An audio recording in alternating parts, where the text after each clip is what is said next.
George Mason's Objections to the Constitution of Government formed by the Philadelphia Convention. First, there is no declaration of rights, and the laws of the general government, being paramount to the laws and constitution of the several states, the declarations of rights in the separate states are no security, nor are the people secured even in the enjoyment of the benefit of the common law.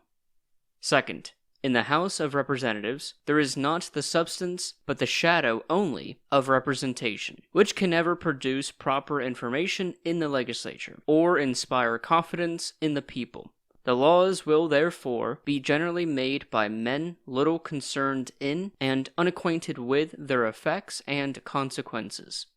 Third, the Senate has the power of altering all money bills, and of originating appropriations of money, and the salaries of the officers of their own appointment, in conjunction with the President of the United States, although they are not the representatives of the people or amenable to them. Fourth, these, with their own great powers, viz., their power in the appointment of ambassadors and all public officers, in making treaties, and in trying all impeachments, their influence upon and connection with the supreme executive from these causes, their duration of office, and their being a constantly existing body, almost continually sitting, joined with there being one complete branch of the legislature, will destroy any balance in the government, and enable them to accomplish what usurpations they please upon the rights and liberties of the people. Fifth, the Judiciary of the United States is so constructed and extended as to absorb and destroy the judiciaries of the several states, thereby rendering law as tedious, intricate, and expensive, and justice as unattainable by a great part of the community, as in England,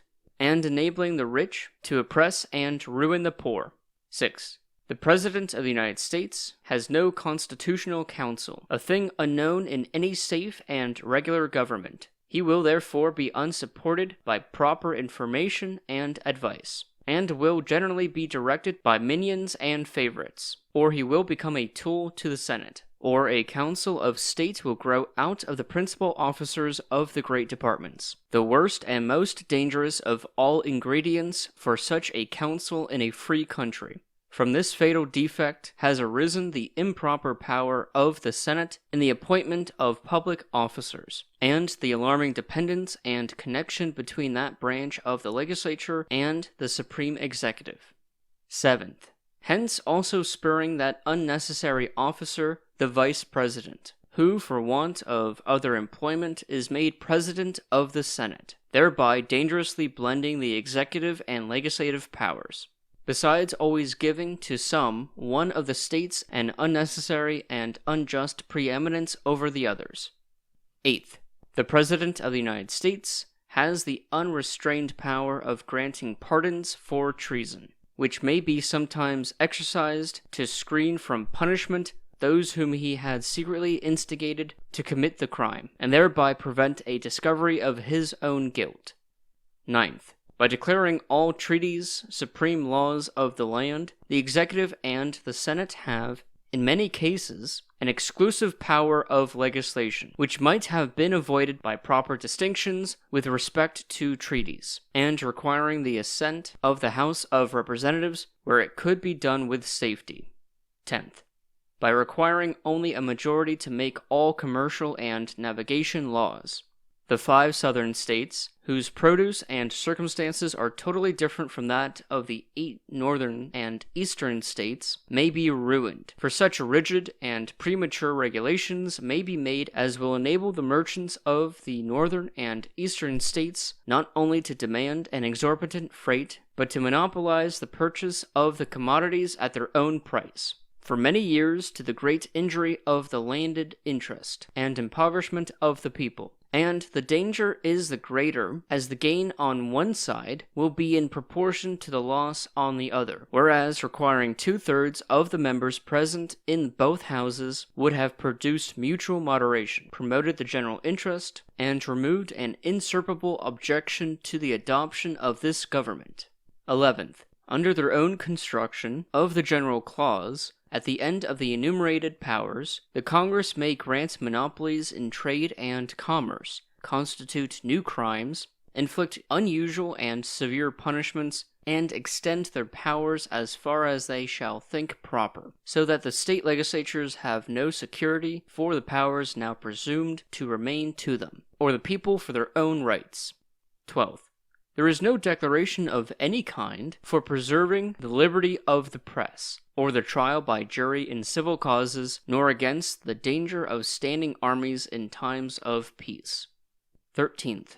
The state legislatures are restrained from laying export duties on their own produce. 14th.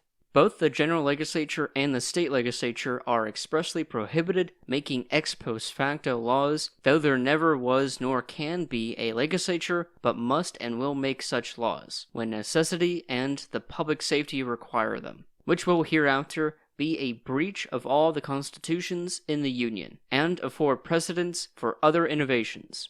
15th. This government will set out a moderate aristocracy. It is at present impossible to foresee whether it will, in its operation, produce a monarchy, or a corrupt tyrannical aristocracy. It will most probably vibrate some years between the two, and then terminate in the one or the other.